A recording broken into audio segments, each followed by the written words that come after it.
ரெபேக்காள் துக்கம் நீங்கி ஆறுதல் தருகிறவளாக இருந்தால் என்று வாசிக்கிறோம். காக்கும் கரங்கள் உண்டனக்கு காத்திடுவார் கிருபையாலே. காக்கும் கரங்கள் உண்டனக்கு காத்திடுவார் கிருபையாலே. ஹல்லேலூயா பாடி பாடி அலைகளை நான் தாண்டிடுவேன். ஹல்லேலூயா பாடி பாடி அலைகளை நான் தாண்டிடுவேன். நம்புவேன் இயேசுவை, இயேசுவை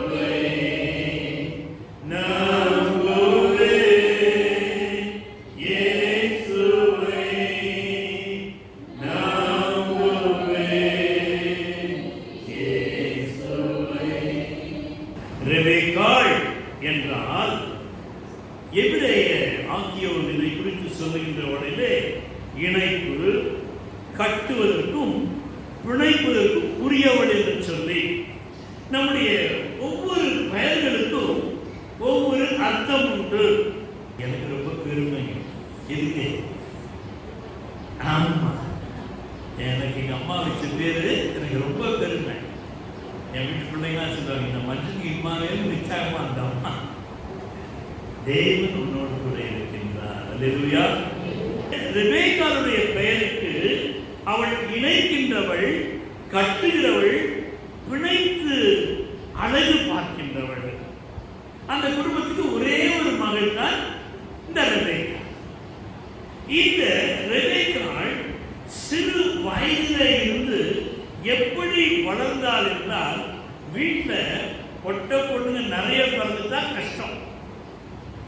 அதே நிறைய ஆம்பளை பிள்ளை பிறந்து ஒரு பொண்ணு பிறந்தா ரொம்ப இஷ்டம். அவள் சிறு வயதிலே இருந்து அவள் எல்லா வேலைகளையும் எடுத்து போட்டு செய்கிற ஒரு பெண் பிள்ளையாக இருந்தாள். யூடியூப்ல பார்த்தீங்கன்னா ஒரு சின்ன பிள்ளை என்ன செய்யுது, அவன் தாத்தாவுக்கு தட்டில் அவன் அம்மா வந்து சப்பாத்தி சொல்றாங்க, அதை கொண்டு வந்து தாத்தாவுக்கு கொடுத்துட்டு மறுபடியும் போயிட்டு பானையை திறந்து அந்த தண்ணி கிளாஸ்ல கொண்டு வந்து கொடுக்குது. பார்த்துட்டீங்களா? பெண் பிள்ளைகள் என்றால் அவர்கள் எல்லா வேலையும் தெரிந்து வைத்திருக்க வேண்டும். ஆமே, எல்லா வேலையும். ஆம்பளைக்கு ஆம்பளை மாதிரி இருக்கணும். சொல்லுங்களா? ஆம்பளைக்கு பேண்ட்லாம் போட சொல்லியா, ஜீன்ஸ் போடுறீங்க, அது போடுறீங்க, இது போடுறீங்க, டைட்ஸ் போடுறீங்க. ஆம்பளைக்கு பொம்பளைக்கு இதுதான் ரெபேக்காளுடைய தன்மை. அவள் ஆண்களுக்கு ஆண்களாக, பெண்களுக்கு பெண்களாக எல்லா இடத்திலும் தன்னை சரிசமமாக பலசாலியாக காண்பித்தாள். முதலாவது, இவள் தண்ணி எடுக்க எங்கே போனாள்? துறவண்டை போனாள். தண்ணீர் தொட்டிக்கு போனாள். அவள் ரெபேக்காளுக்கு மிக அழகுள்ளவள், சௌந்தரியம் உள்ளவள். ஆனால் அந்த அழகையும் சௌந்தரியம் வைத்துக் கொண்டு இவள் துறவுக்கு சென்றாள். ஆதியாகமம் 24ஆம் அதிகாரம் 45ஆம் வசனம் பார்க்கின்ற வரையிலே, வீடு ஒரு இடத்துல இருக்கும், துறவு என்பது கிணறு, பெரிய அளவில் இருக்கும் கிணறு. அதுக்குள்ள படிகள் பார்த்துட்டு ரவுண்ட் பண்ணி கீழே போகணும். இந்த இடத்துல அவள் என்ன செஞ்சானா, அவள் துறவிலே இறங்குவதற்காக குடங்களை எடுத்து சென்றாள். இரண்டாவது, நீங்க வாசி பார்க்கின்ற பகுதியில இவள் எங்க வைக்கலாம்? தோள் மீது வைத்தாள். சாதாரண என்ன வைப்பாங்க? தரையில வைப்பாங்க, தோள் மீது வைக்க மாட்டாங்க. தோள் மீது யார் வைப்பா? ஆண்கள். அப்படி 2 தோல் மேல வச்சுட்டு கையில தூக்கிட்டு இது ஆடாம அசையாம போகும். ஆனா இவள் என்ன செய்தாள்? தோல் மேலையும் வச்சிருப்பா, தலை மேலையும் வச்சிருப்பா, இடுப்புலையும் வச்சிருப்பா. அல்லேலூயா. பாருங்க அவளுடைய அந்த ஒரு வளர்ச்சியை பாருங்க. தனக்குள்ளான பலத்தை காண்பிக்கின்றாள்.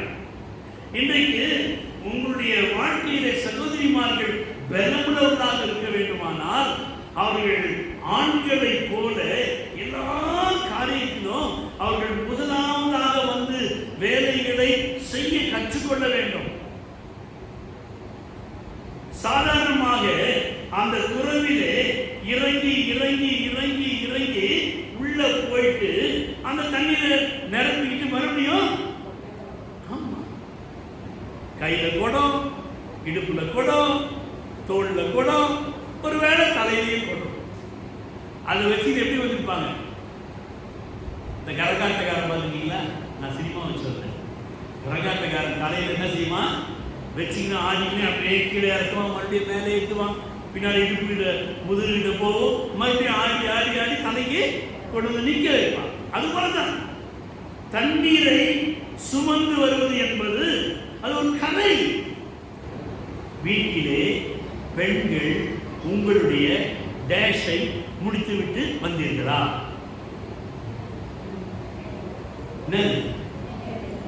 வேலை என்னங்க? அதை நான் இங்க பாஸ்டர் செய்யறேன், எங்க வீட்டுக்காரங்க மருமக்கள் என் பையனுக்கு தானாக செய்ய வைக்கிறோம் ஒரு சில வீட்டு. ஆனா பெண்களுக்கு என்ன செய்வாங்க? வேலை செய்ய. என்ன செய்வாங்க? வேலை செய்யாதீங்க. இன்னைக்கு தீர்மானம் நீங்க என்ன செய்யற பொம்பளை வீட்டுல சீரியஸா சொல்ல செய்யாதீங்க. சொல்லுங்க, வேலை செய்யக்கூடாது. சொல்லுங்க, இன்று முதல் நான் வேலை செய்ய மாட்டேன். எவ்வளவு சந்தோஷம்.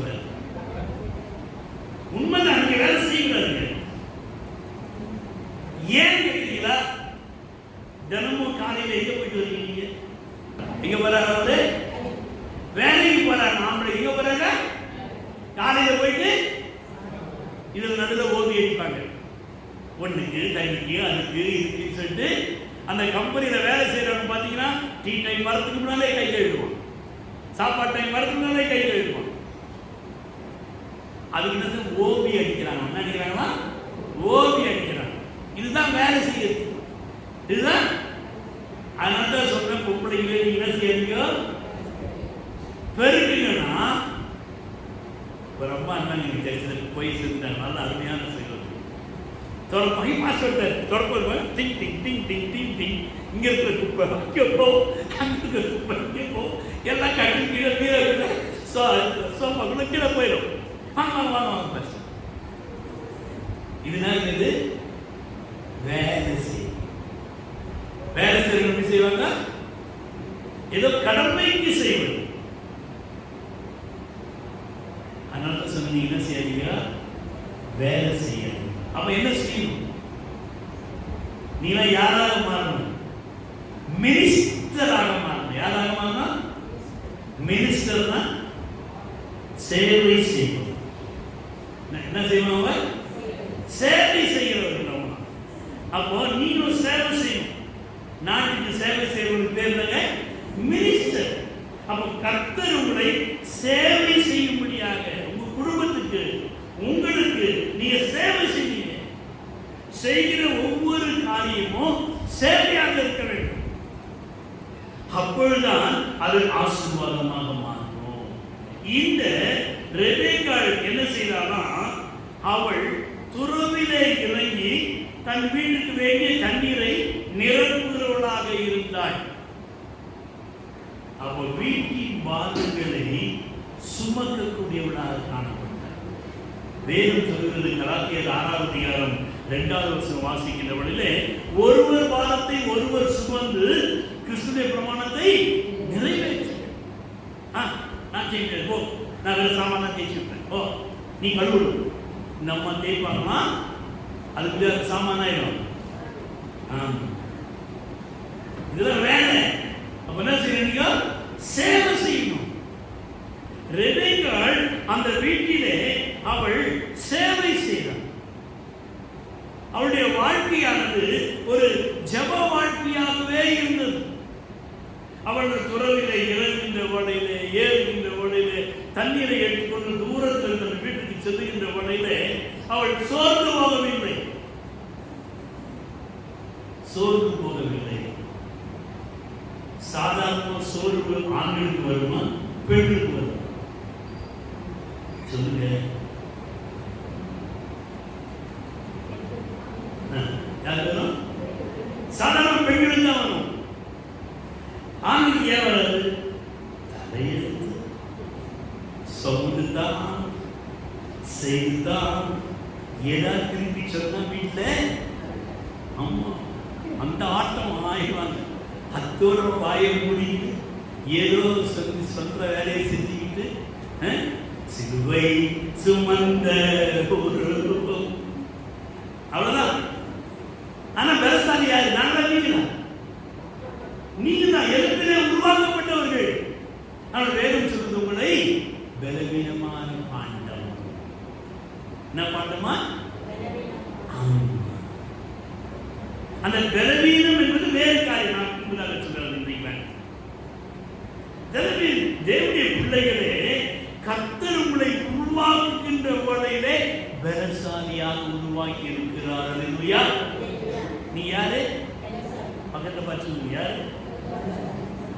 அதான் லேட்டா வருது. சும்மா உங்களுக்குள்ள ஒரு உற்சாகத்தின் ஆவி, சுறுசுறுப்பின் ஆவி இருக்கணும். நீங்க எலும்புல உருவானவங்க. எனவே நீங்களே உங்களை எப்படி யோசிக்கணும்? எப்படி யோசிக்கணும்? எப்படிமா இருக்கிறது? நானு அழகா எப்படி? யாரு? யாரு சொல்லுங்க. நீங்கள் அழகுள்ளவர்களாக மாற வேண்டுமானால் இந்த ரெபெக்காவை போல என்ன செய்யணும்? வீட்டில் எல்லா வேலையும் செய்யும். அவருடைய மாம்ச வாழ்க்கை இது. அவருடைய ஆவிக்குரிய வாழ்க்கை பின்பதாக வருகிறது. தேவனுடைய பிள்ளைகளை எந்த அளவிற்கு நீங்க வீட்டில் எல்லா வேலையும் செய்கிறீர்களோ அந்த அளவுக்கு நீங்கள் பலசாலிகளாக அழகுள்ளவர்களாக மாறுகிறீர்கள். கர்த்தர் நம்மை படைக்கின்ற வழியில் பலசாலியாய் படுத்திருக்கிறார். உங்க பலத்தை நீங்க பிரயோகிக்கின்ற வழியில நீங்கள் அழகுள்ளவர்களாக மாறுகிறீர்கள். உங்களை அறியாதபடிக்கு அழகு அந்த ஸ்ட்ரக்சர் உடம்புல உங்களுடைய பார்வையினுடைய செயல வந்துடும். எனவே ரெபெக்காளை போல நீதிமொழிகள் 22:29 ப்ராவர்ப்ஸ் 22:29 என்ன சொல்கிறது? தன் வேலையில் ஜாக்கிரதையாய் இருக்கிறவனை நீ கண்டால் அவன் நீசருக்கு முன்பாக நில்லாமல் ராஜாக்களுக்கு முன்பாக நில். உன்னுடைய வேலையில் நீ ஜாக்கிரதையா இருக்கணும். நீ எடுத்து போட்டு செய்யணும். அப்பதான் கர்த்தர் உன்னை என்ன செய்வாரு? ராஜாக்களுக்கு முன்பதாக கொண்டு போய் நிறுத்துவார். அல்லேலூயா. நீ ராஜாவுக்கு முன்னால போடனா உனக்கு கொடுக்கப்பட்ட வேலையிலே உண்மையுள்ளவனாக நீ காணப்பட வேண்டும். இவள் தன்னுடைய வாழ்க்கையிலே அவள் சோர்ந்து போகாமல் வேலை செய்கிறாள். அப்ப நம்ம சோர்ந்து போகாமல் வேலை செய்ய வேண்டுமானால் என்ன செய்ய வேண்டும்? சாதாரண வீட்டில் வேலை செய்யணும். சோர்ந்து போச்சு நீங்க என்ன செய்வீங்க? கொஞ்ச நேரம் சத்தமா சொல்லுங்க. சாஞ்சிப்பீங்க, படுத்துப்பீங்க. அதுக்கப்புறம் அப்படியே நீங்க போயிடுவீங்க பரலோகத்துக்கு.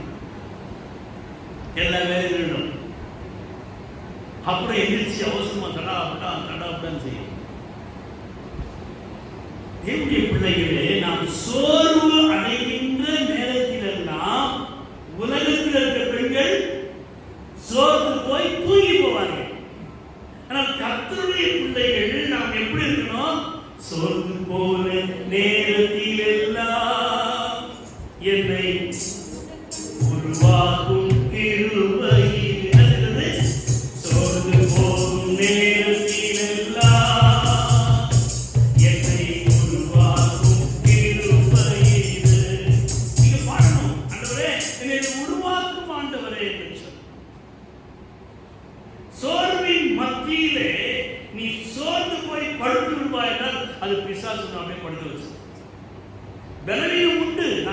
என்று சொல்லவில்லை.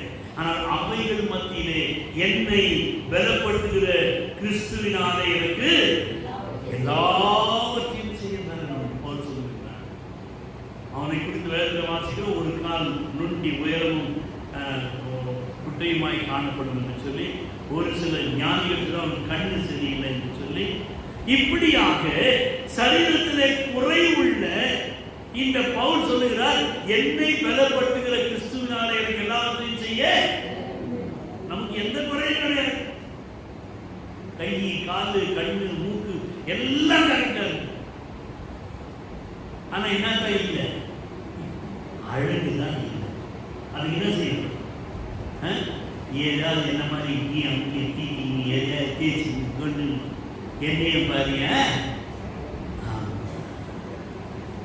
தேசிய பிள்ளைகளே, அதை நான் போட வேண்டாம், செய்ய வேண்டாம் சொல்லவில்லை. நாங்கள் அதிகாலையிலே என் நேசனுடைய திருமுகத்தை நீங்கள் தேடிப்பார். அவர் உங்களை அழகுள்ளவராக அழகுள்ளவராக அழகுள்ளவனாக அவர் மாற்றவர் ஆயத்தமுள்ளவராக இருக்கிறார். அவள் என்ன செய்தானா, தோள் மீதும் இடுப்பின் மீதும் தலையின் மீதும் அவள் அந்த குழந்தை அவள் தூக்கி வந்தாள், சுமந்து வந்தாள். தங்கையே வீட்டிலே தண்ணி நிரப்புறாள். இப்ப ரெண்டாவது இந்த நேரத்தில் யார் வராங்க? ஆபிரகாமுடைய வேலைக்காரன் வருகிறான். அவன் வந்து நின்று அவன் ஜெபிக்கின்றான். என்னுடைய எஜமானுக்கு மனைவி இப்படி அமைய வேண்டும், நான் கேட்கிற காரியம் எல்லாம் அவன் ஆம் என்று சொல்ல வேண்டும் என்று சொல்லி அவன் ஜெபித்து முடிக்கின்ற உடனே இவள் என்ன செய்தாரா, தோள் மீது குடத்தை வைத்துக் கொண்டு வருகின்றாள். 24 அதிகாரத்தில் நீ 45-46 வசனங்களை பார்க்கின்ற உடனே மிக தெளிவாக பார்க்கலாம். அப்பொழுது இவன் கேட்கின்றான், மா எனக்கு கொஞ்சம் குடிக்க தண்ணி யாரு சொல்லுங்க, யாருக்கு? எனக்கு கொடுங்க. அதுக்கு அவன் என்ன பதில் சொல்றா பாருங்க, வாசிங்க 46 வசனம். அவன் சீக்கிரமாய் தன் தோளில் இருந்த குடத்தை இறக்கி குடியும், உம்முடைய ஒட்டகங்களுக்கு வார்ப்பேன் என்றார். முதல்ல அவன் என்ன சொல்ற, குடியும், அப்புறம் வார்ப்பேன். ஒரு ஒட்டகம் எவ்வளவு தண்ணீர் குடிக்கும் தெரியுங்களா? 150 லிட்டர் 180 லிட்டர், கிட்டத்தட்ட 10-15 குடம் ஒரு ஒட்டகம் குடிக்கும். இவன் தண்ணீர் அவனுக்கு தான் கேட்டான். ஆனா அவன சொல்றா, உனக்கும் உன் கொட்டகங்களுக்கும் மொண்டு வார்ப்பேன் சொல்லுகின்றான். தேவனுடைய பிள்ளைகளே, கர்த்தர் உங்களை ஆசீர்வதிக்க வேண்டுமானால், கர்த்தர் உங்களை உயர்த்த வேண்டுமானால் நீங்கள் ரெபேக்காளாக மாறணும். இருக்கிற வேலையை என்னால இந்த அளவுக்கு இந்த ஆள் வேலை தண்ணி கேட்டா கிரிக்கெட் முடிச்சுட்டு ஓடிடுவோம். அதனால தண்ணி பார்த்தது ஒட்டது தான் கொடுக்கணும். ஐயோ, ஒட்டது யாரும் கொடுக்க முடியும்? இப்படி அவள் யோசிக்கவில்லை. அவன் தண்ணீர் கேட்டான், அவளோ ஒட்டர்களுக்கும் கொண்டு வார்ப்பேன் என்று சொன்னான். அல்லேலூயா. உன்னுடைய வாழ்க்கையிலே நீ எல்லா வேலைகளையும் எடுத்து போட்டு செய்யணும். உன்னுடைய ஜப வாழ்க்கை, உன்னுடைய குடும்ப வாழ்க்கை, சபையுடைய ஊழியங்கள் என்று எல்லாத்தையும் எடுத்து போட்டு செய்தால்தான் நீ யாராக மாற முடியும்? ராணியாக மாற முடியும். இவருடைய வாழ்க்கையிலே இவள் என்ன செய்தார் பாருங்க. அந்த சூழ்நிலையிலே அவளுடைய வார்த்தை எப்படிப்பட்ட வார்த்தையாக இருந்தது? அவள் கொடுக்கிற வார்த்தையாக அவருடைய வார்த்தை காணப்பட்டது. சாதாரணமாக தோள் மீது சுமப்பது என்பது அது ஒரு ஆசாரிய தத்துவத்தை குறிக்கிறது. ஆசாரியர்கள் பழைய ஏற்பாட்டு தோள் மீது உடன்படிக்கை பற்றி சுமந்து கொண்டு வந்தார்கள். கர்த்தருடைய ஊழியம் என்று ஆசாரியத்துவம். இதில் தெரிந்து கொள்ளுகிறார் ஒரு சிலரை. அதிகாரத்தில் நாம் ஒவ்வொரு வேதத்தில் பார்க்கின்றன அநேகத்தை அவர் தெரிந்து கொள்ளுகிறார். இந்த இடத்திலே அவள் தோள் மீது சுமந்து வருகின்ற அர்த்தம் என்னவென்றால் அவள் ஆசாரியனாக மாறுகின்றார். தன்னுடைய வீட்டில் தனக்குள்ளாக ஆசாரியத்துவம் எப்படி உடன்படிக்கை எப்படி அவர்கள் சுமந்தார்களோ அதை போல இவளும் சுமக்கின்றாள். தன்னுடைய குடும்ப பாரங்களை, மற்ற பாரங்களை, மற்றும் கொடுக்கிறதுனாலே ஏற்படக்கூடிய பாரங்களை அவள் சந்தோஷமாக சுமக்கின்றாள். நீங்க சுமந்து பாருங்க ஊழியத்தை. நான் பெருமை சொல்ல வரலங்க, எங்க வீட்டை வந்து பாருங்க. அன்றைக்கு கீழே வந்து படுக்கிற போர்வை மாறியன்னா நான் கீழே போடுவேன். 6ஆவது மணிக்கு ஜனங்க வருவாங்க, சின்ன சின்ன பிள்ளைங்க மூத்திரம் பண்ணுவாங்க. நைட்டில் போர்வை போட்டு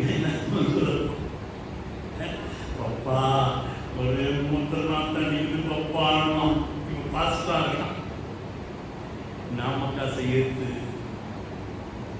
அன்னைக்கு மூத்திரம் பண்ணோம்னா இன்னைக்கு பெரியாத பிள்ளைங்க அப்பா வாய்க்கலாம் சர்ச்சில் பின்னரா. அல்லேலூயா. அந்த போர்வையை மோதி தூணவ பல தேசங்களுக்கு பறந்து சென்று கொண்டிருக்கிறார். தேவனுடைய பிள்ளையே, ரெபெக்காவுடைய வாழ்க்கையிலே நாம் கற்றுக்கொள்ள வேண்டிய ஒரு காரியம், அவள் ஒரு ஆசாரிய தத்துவமாக தன்னை மாற்றிக்கொண்டார். ஆசாரியனா வெறும் பைபிள் எடுத்து நின்று பிரசங்கம் பண்ணிருக்கீங்களோ, பெருக்கணும், துடைக்கணும், எல்லா வேலையும் செய்யணும். அவர் தான் செக்ஷனு, அவர் தான் பிஷப்பு, அவர் தான் பாஸ்டரு, அவர் தான் இங்கே ஸ்கேவஞ்சரு, துடைக்கிறவர், எல்லாமே அவர் தான். ஏன்னா ஆசாரிய ஊழியம் அது போல தான் உங்களுக்கும். நீங்கள் கர்த்தருடைய ஊழியத்தை வந்து செய்து பாருங்க. ஏதோ ஒரு காட்டில் இருந்தா வராந்து இருந்தா அந்த ரெபெக்காய் கர்த்தர் அவளை கொண்டு போயிட்டு சீமாட்டியாக மாற்றி அங்கு முதலாவது அந்த தோல், இரண்டாவது எங்களுக்கு இடுப்பு நிலை. இடுப்புல என்ன வைப்பாங்க? குழந்தைகள் என்ன வைப்பாங்க? பொம்பளைகள். அது இது அன்பை குறிக்கிறது, தாளாட்டுவதை குறிக்கிறது. இவள் என்ன செய்தாள்? அங்கு எந்த வேலையும் அன்போடு, சந்தோஷத்தோடு, மகிழ்ச்சியோடு. பிள்ளைய துக்கம் எப்படி இருக்க துக்கம் இருக்குமா? என் செல்ல குட்டிடா, என் முதல் குட்டிடா, என் கடை குட்டிடா, என் நடு குட்டிடா. அந்த பிள்ளையை பெற்றுக்கொள்வதனால ஏற்பட்ட அந்த அனுபவங்களை அந்த பிள்ளையை பார்க்கின்ற நேரத்திலே நமக்கு ஏற்படும். எப்பா இதுவா மீறி பறந்துச்சுப்பா, வேண்டாம் வேண்டாம் மருந்து எடுக்கணும். ஆனால் பிறந்துட்டு இன்னைக்கும் உயிரிழந்து இருக்குது. யார் பேசுவா? இது புருஷ பொண்டாட்டி மாத்திரம் பேசுவாங்க, பிள்ளைக்கு சொல்ல மாட்டாங்க. இப்படியே உண்டு. நீ எப்படி பிறந்திருந்தாலும் கர்த்தர் உன்னை அழகாக மாற்றி விரும்புகிறார். அல்லேலூயா. யாரை மாற்றி விரும்புகிறாரு? அழகாக மாற்றி விரும்புகிறார். நீ அவரை மாத்திரம் பிரியப்படுத்து, அவரை மாத்திரம் தியானப்படும். ஜெப வாழ்க்கை அதிகமாக்கிக்கொள். இங்க வந்து வேலை செய்ய வேண்டியா? ஜெபம் பண்ணாதவரே, தேவதூதர்கள் அனுப்பாண்டவரே, நீ பணிபுரிய ஆவிகளை அனுப்பு சுவாமி அப்படி நீ அங்கே ஜெபம் பண்ற நேரத்தில் இங்கே அனுப்புவார், உங்களுக்கு அனுப்புவார். நீ அழகுள்ளவர் என்றால் நீ மாத்திரம், உன்னுடைய மனைவியும், உன்னுடைய புருஷனும், உன்னுடைய பிள்ளைகளும் அவர்களும் அழகும் சௌந்தரியமுள்ளதாக மாற வேண்டுமானால் அவர்கள் தாயாக மாற, முதலாவது ஆசாரியத்துவமாக மாற வேண்டும், இரண்டாவது தாயாக மாறும். அந்த தாயுடைய அன்பை கொடுக்கிற நம்முடைய பிள்ளைகள். ஆனால் அவன் பிள்ளைகள் என்ன செய்து சபிக்கிறது, திட்டுறது வேண்டாம். அது நல்ல பழக்கமே கிடையாது. அதனால பழைய குழந்தை போகுது. நாம் அழகுள்ளவர்கள் என்பதை உங்களை அறியாதபடிக்கு மற்றவங்க சொல்லணும். ஏன்? உடைய வாயை பார்த்து நீங்க நல்ல வார்த்தை, நல்ல மனுஷன் தன்னுடைய இருதயமாகிய பொக்கிஷத்திலிருந்து நல்ல காரியங்களை எடுத்து காண்கிறதுனால இருக்கிற வாசி நான் பாருங்க. என் வாயின் வார்த்தைகள் தான் அது மாத்திரம் வராது, வெளியில பிறரை காயப்படுத்த வேண்டும். எங்க ஆக்குறீங்க? அதை நோண்டி பிச்சு எடுத்து அந்த ஆளுக்கு அறிவிட்டுதா? எவ்வளவு சொன்னாலும் கேட்க மாட்டான். ஏன் அந்த வேலை நீயே செஞ்ச குறைஞ்ச போப்பாரு. தேவனுடைய பிள்ளை, உன்னுடைய ஒவ்வொரு காரியங்களிலும் நீ ஒரு தாயாக, ஒரு ஆசாரியனாக நாம் மாற வேண்டும். இவள் அப்படி தன்னை அர்ப்பணித்தபடியினாலே பார்த்தான் இந்த வேலைக்காரன். ஆஹா, சொன்ன வேலையெல்லாம் இவர் செய்யறார். இது ஒரு சபையாக நினைத்துக் கொள்ளும். ஆபிரகாம் யாரு? பிஷப். ஆபிரகாம் யாருங்க? யாருக்கு பிஷப்பு? ஐயா தான் பிஷப். நாம யாரு? வேலைக்காரன். நாங்கள் என்ன செய்யணும்? எங்க வரும்? சபையாக பார்க்க வரும். நீங்களாம் யாருங்க? குடும்ப ஸ்திரீ, குடும்ப மனுஷங்க. நீங்க வீட்டு வேலை நீங்க செஞ்சுட்டு இருக்கீங்க. நாங்க வந்து என்ன செய்யறோம்? ஒரு கிளாஸ் நீங்க தான் சொல்றீங்க, ஐயா உங்களுக்கும் கொடுப்பேன், உங்க ஒட்டலுக்கும் கொடுப்பேன். என்ன பாஸ்டர் நீங்க சொல்லிட்டீங்க? அடுத்த வாரத்திலிருந்து நானும் ஞாயிற்றுக்கிழமை காலையில் வந்து அருமையான சகோதரர் எல்லாருமே கிளீன் பண்ணுவேன், எல்லாரும் துடைப்பேன். இப்படிதான் அவர் செஞ்சார் வேங்காய். கடைசியில் பார்த்தான். நீங்க வாசி பாருங்க, அவர் என்ன செய்தார்னா காதணிகளையும் கைக்கான காரியங்களையும் அவளுக்கும் அவருடைய சகோதரனுக்கும் அவருடைய தாய்க்கும் கொடுத்தார். நீ ஒருத்தர் கர்த்தர் ஊழியம் செய்கிறவர்களே, கர்த்தர் ஒருத்தரை மாத்திரமல்ல உடைய குடும்பத்தையே தேவன் ஆசீர்வதிக்க வல்லவராயிருக்கிறார். நீ கொடுத்து பார்க்கிய வாழ்க்கை கர்த்தரை ஊழியத்தை நீ செய்ய பாரு. நீ எல்லாத்தையும் கொடுத்துட்டு அவளை அவங்க வீட்டுல இருந்து அழைத்து கொண்டு போயிருந்தான். அல்லேலூயா. இப்போ வழியில் இந்தமா யார பார்க்கறாங்க? அந்த அதிகாரத்தின் கடைசி 63ஆம் வசனம் வாசிக்கிறவர்களே, ஈசாக்கு சாயங்காலமான போது தியானம் பண்ண வெளியே போயிருந்தான். எங்க போனா? எதுக்கு? ஈசாக்கு தியானம் பண்ண வெளியே போயிருந்தான். தியான வாழ்க்கை, ஜெப வாழ்க்கை, உடைய எதிர்காலத்திற்காக, உடைய குடும்பத்திற்காக நீ நேரம் கிடைக்கும் போதெல்லாம் நீ ஜெபித்து பார்க்க வேண்டிய சமூகத்தை காத்திருந்து பார்க்க வேண்டிய தேவனோடு உறவாடிப்பார். வாழ்க்கையில உன்னை நிறைக்க, உன்னை பலப்படுத்த என் ஆண்டவர் ஆயத்தமுள்ளவராயிருக்கிறார். எனவே உன்னுடைய வேலை எந்த கஷ்டம், எந்த பாடு இருந்தாலும் சோர்ந்து போற நேரத்தில் சோர்ந்து போய் விழுகிறாங்க. ஒரு பாடலை பாடி உன்னை பலப்படுத்திக் கொள். இல்லையா? கர்த்தருடைய வசனத்தை போட்டு கேளு. அதை உருவாக்கும், உன்னை பலப்படுத்தும், உன்னை அழகுள்ளவனாக மாற்றும். நீ எதற்காக காத்துக் கொண்டிருக்கிறாயோ அது உன்னை தேடி வரும். இவன் ஈசாக்கு என்றால் மகிழ்ச்சி. ஈசாக்கு சந்தோஷம், மகிழ்ச்சி. பேர் என்ன வச்சிருப்பாங்க? வசந்தா. நான் சும்மா சொல்றேன், இங்க என்ன வசந்தா?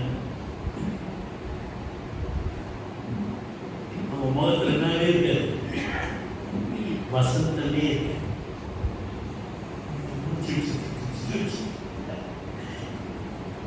என் வீட்டுக்காரிக்கு நல்ல குணம். ரொம்ப கஷ்டத்துல அவர் பாவம் கூட வாழ்க்கை பாடு. ஒரு 500 ரூபாய் நோட்டை காமிச்சிருவான்னு அப்படின்னு சொல்லி சிரிச்சிடுவான். எவ்வளவு? அவ்வளவுதான். ஒரு சிலர் அது கூட சிரிக்க மாட்டாங்க, மூஞ்சி வச்சு தேவனுடைய பிள்ளையே, கர்த்தர் உன்னையும் என்னையும் அழகுள்ளவனாக மாற்ற விரும்புகிற. அது என்ன செய்யணும்? நீ தியானம் பண்ணணும். கர்த்தருடைய வேதத்திலே தியானம் பண்ணுகிற மனுஷன் பாக்கியவான். அவன் நீர்க்கால்கள் வரமானப்பட்டு, அது நாங்க நீர்க்கால்கள் வரமானப்பட்டு தற்காலத்தில் தன்கனை தந்து. நாங்க தற்காலத்தில் தன்கனை படிக்க வேண்டிய வயசுல படிப்பா, வேலை கிடைக்கிற வயசுல வேலை கிடைக்கும், கல்யாணம் பண்ண வயசுல கல்யாணம் கிடைக்கும், உள்ள பெற்றுக்க புள்ள பெற்றுப்பான். அந்த உள்ள வர்றது எப்படி கரெக்டா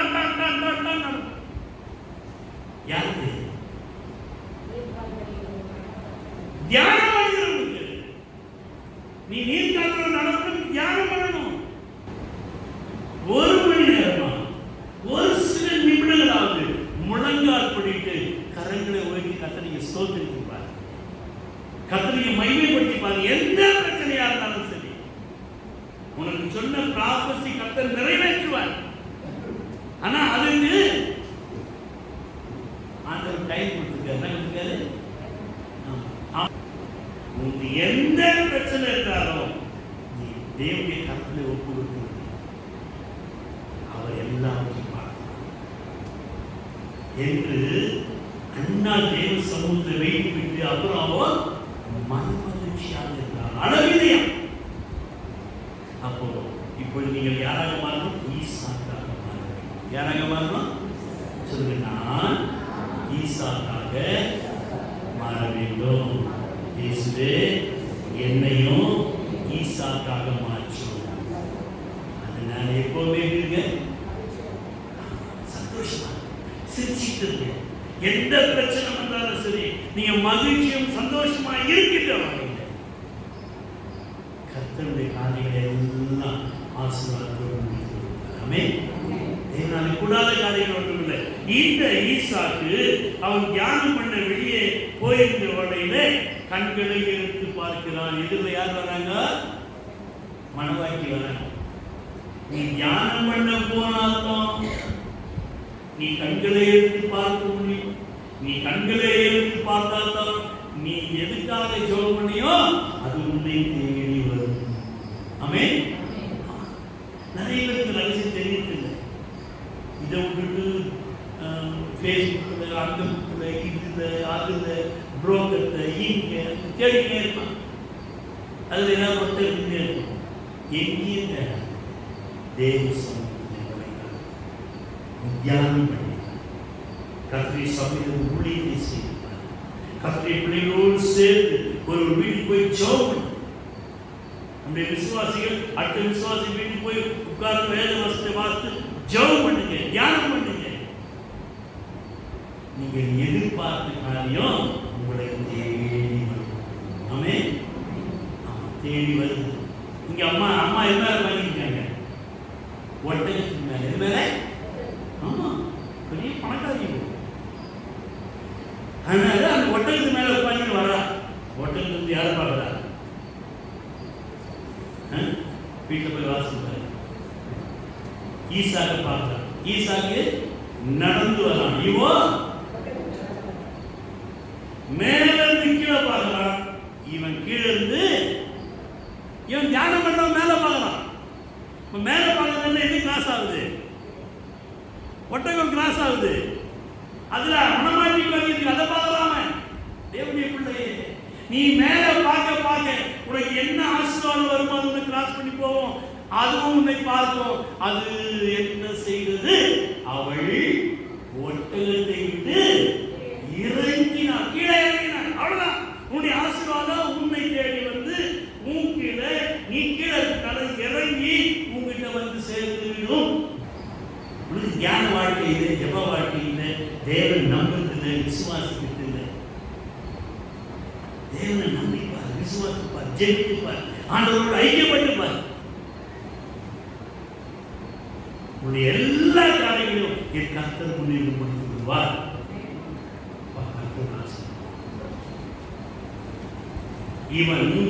இவனும் பார்க்கிறான், அவளும் அதுதான் சேராத்தெல்லாம் சேர்கிறோம்.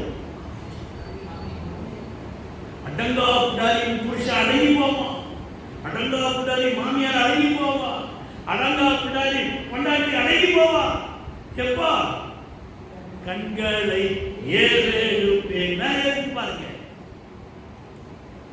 நீ எடுத்து பார்க்கின்றவர்களை கர்த்தர் அவரையும் எடுத்து பார்க்க செய்வார். இப்பொழுது அந்த புத்தகத்திலே அதிகாரத்தில் கடைசி வசனத்தில் என்ன வாசிக்கிறோம்? கடைசி வசனத்தில் என்ன வாசிக்கிறோம்? வாசிப்போமா? அப்பொழுது ஈசாக்கு ரெபெக்காளை தன் தாய் சாராளுடைய கூடாரத்துக்கு அழைத்து கொண்டு போய் அவளை மனைவியாக்கி கொண்டு நேசித்தான்.